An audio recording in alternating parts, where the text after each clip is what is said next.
It's about 5:30 right now. I woke up this morning at like 3:50, rolled out of bed. Usually the first thing I do is get on my phone and check my Bible app. Verse of the day, first thing off top. But today, for some reason, something stood out.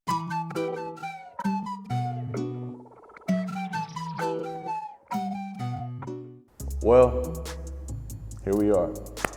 So for those who don't know, I'm Shaad, and other than me making music, I'm also a brand strategist, and I do marketing and stuff like that. So part of my role with this company was to pretty much make them look good through video, right? They gave me the production role. They hired me as a marketing specialist, but they gave me the production role. Cool. Grinded for them, set up connections, did commercials and all that type of stuff for them. You know, gave them treatment plans and everything like that, made a brand strategy for them and all that. So that's a little bit of what I've done. Managed their social media. I was the face of their YouTube and their social media. Did interviews, just pretty much anything that you could think of that involves growing the brand. So today, woke up at 3:50 and seeing this. This was the first thing I noticed for some reason. The headline is important announcement. It's from the CEO of the company. Hi Shaad, I would like to thank you for your contribution to global marketing for Soundcloud. I know that there were a number of obstacles that we needed to overcome, but I really believe that you all pulled together as a team. I had a meeting with our existing shareholders and new investors. We tried to find a scalable channel for almost 10 months. We have not been able to do that yet. To be honest, this is not something to be appreciated. We have decided to move our US office to New York as Paul Rosenberg is based in New York and close our LA office. However, due to strategic conditions within the organization, we have made the difficult decision to end the contract with you on August 2nd. I recognize that this news may come as a surprise, but I believe we can maintain a positive relationship and handle this professionally. If you have any questions or concerns, please feel free to share them with me at any time. Once again, I want to express my gratitude for your cooperation and contributions thus far.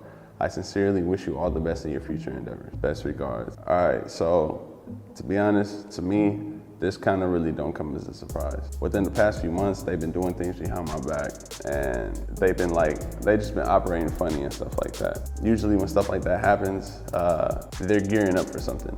You might not know what it is, but it always usually ends up in something like this. So this whole New York thing, I don't know where this came about, but I don't know how he got in contact with people, but he got in contact with people in New York, right? Okay, so let me backtrack a little bit, right?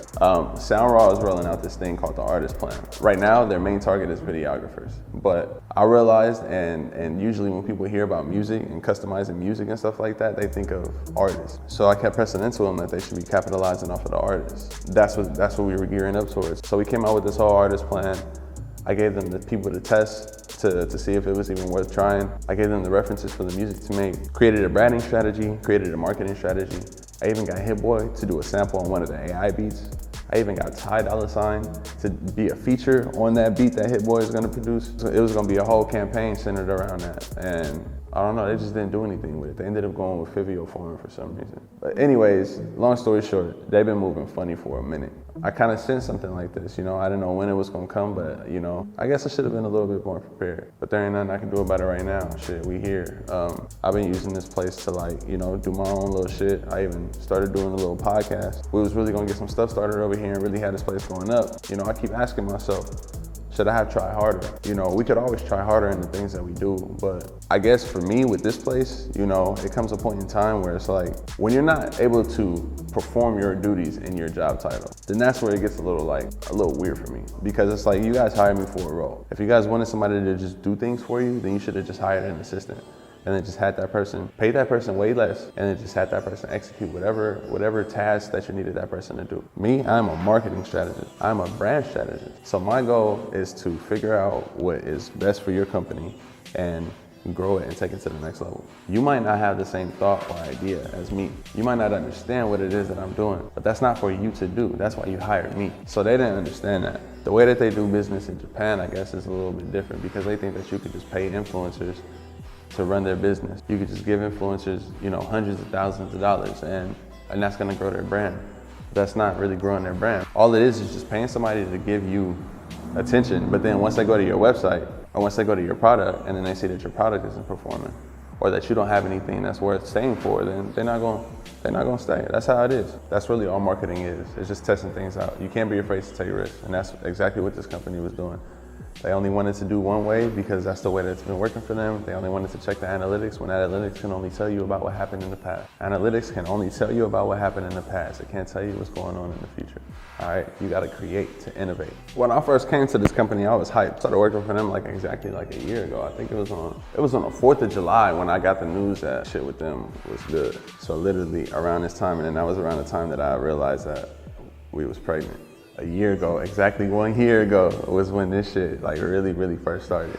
And I was super hyped about them, you know? This was when AI first started booming. And you got this company that makes AI generated music and you can customize it. I thought the concept was dope. I still think the concept is dope. You know, just because I'm not working with them anymore, don't mean that don't mean that I'm gonna be petty and shit like that. But I just think that their delivery is not good. And we've told them that. Multiple people have told them that. Casey Neistat has told them that. Peter McKinnon don't really want to work with them because of that.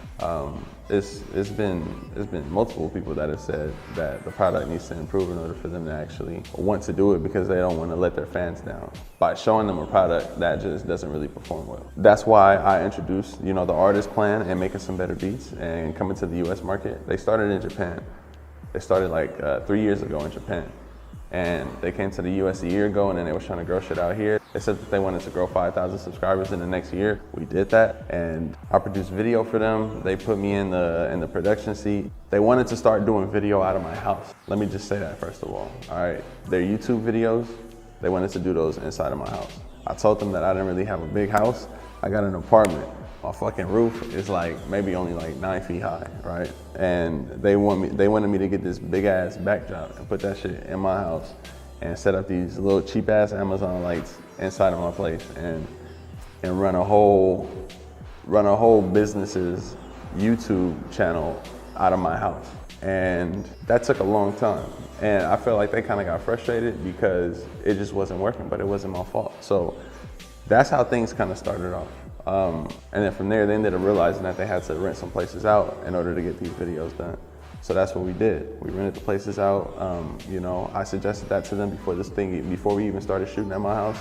But they had a budget. At first, they told us that we was gonna have $70,000, but then that budget for some reason got cut down to $15,000. You know, it's just they weren't really trying to provide anything. They just wanted to know things. And they would ask questions and it's I need a little bit more information from them in order for me to go to the other person and then get quotes or tell them ideas, you know, all that type of stuff. And they're not really giving me anything to work with. So that's kind of how it was. So the first commercial that I shot for them, I came out of pocket $3,000. They pay me back. So don't think that they didn't pay me back. Let me just say that right now that they did pay me back. They did reimburse me. But I came out of pocket $3,000 and it took them a little over a month to pay me back. I also had to have my pregnant wife, she was pregnant at the time, go with me to go pick up these rental cars and stuff like that because we had to get these rental cars for the video, for the commercial that we were shooting. I used my own car for one of the cars, got them a cool little discount for the shooting crew. We shot a hell of a video. You know, it was a dope experience. That was when I realized that all right, you know what? I have something here. And then I was like, all right, let me wait it out. Took a hell of a pay cut. This was a startup. They didn't really have too much money. I believed in the startup.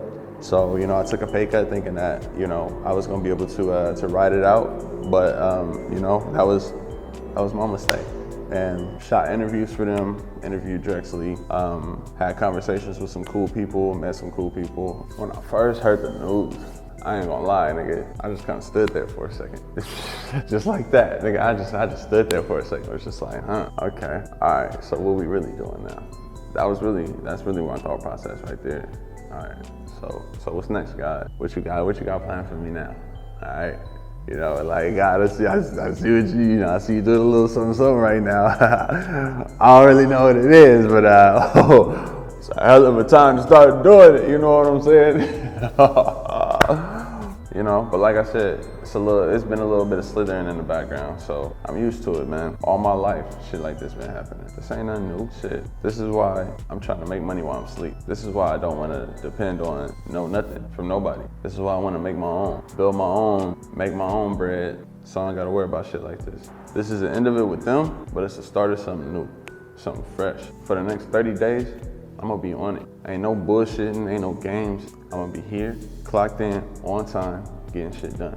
Working on brand strategies, doing my podcast, building my own brand up, making money while I'm asleep. That's what I'm working toward. I ain't gonna let nothing stop me. I'm gonna keep this shit pushing, and y'all gonna see the whole thing. Y'all don't know what it feel like to be cut out of $1 million deals like this, nigga. Y'all don't know what that shit feel like. I do. Talking about working with Paul Rosenberg, nigga. Talking about a plan that can make them millions, that I helped them build, that I gave them the framework for, and they cut me out. I'm gonna look at this as an opportunity to keep it pushing, an opportunity to keep it moving, push forward through the bullshit, to really show myself and put myself in a hot seat. Cause now we for real in a hot seat.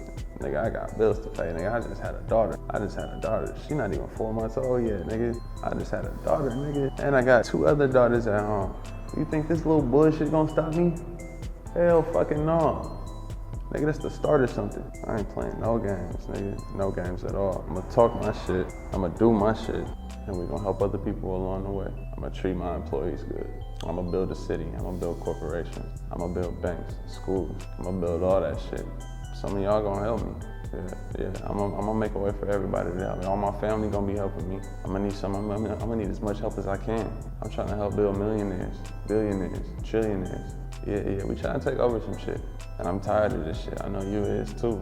And the only way you're gonna get out of that is if you get financially independent. It's not gonna happen in no job. The way that they setting us up to just go to school and then just end up still struggling, nigga. Niggas still gonna be struggling even after they go to school. You see, I mean, I don't gotta say it, man. Y'all niggas see it. Normally, I wouldn't get on here and make no video like this, but nigga, this shit is on a different level, nigga. We talking about bread. We talking about millions to be made over the next few years, based off of something that I planted the seed for.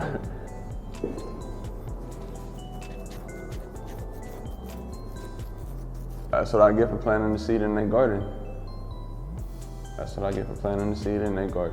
It's cool. God gave me some more seeds to go plant in my own garden, so on to the next.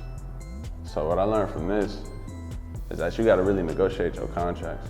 Your intellectual property, the shit that comes out of here, you gotta make sure that shit is protected, because if you don't, then you can end up like this. And I spoke to them about a contract or some shit like that 6 months ago, and that's partially probably what I feel like drove to this position. I asked for them to double my salary.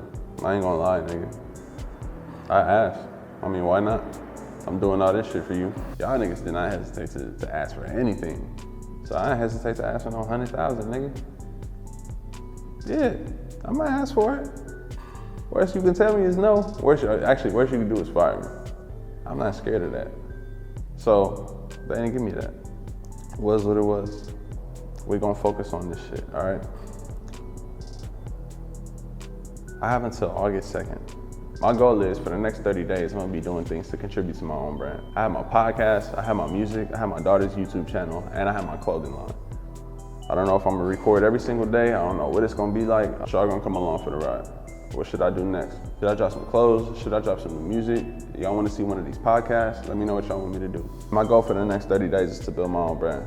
Another goal that I'm trying to hit is my first 10,000 subscribers on YouTube. So if you guys could do me a favor and go to I Am Shaad on YouTube and subscribe to my channel, that'd be greatly appreciated. The link is gonna be in my bio. All right, so here we are, only 29 days left. What I'm gonna do?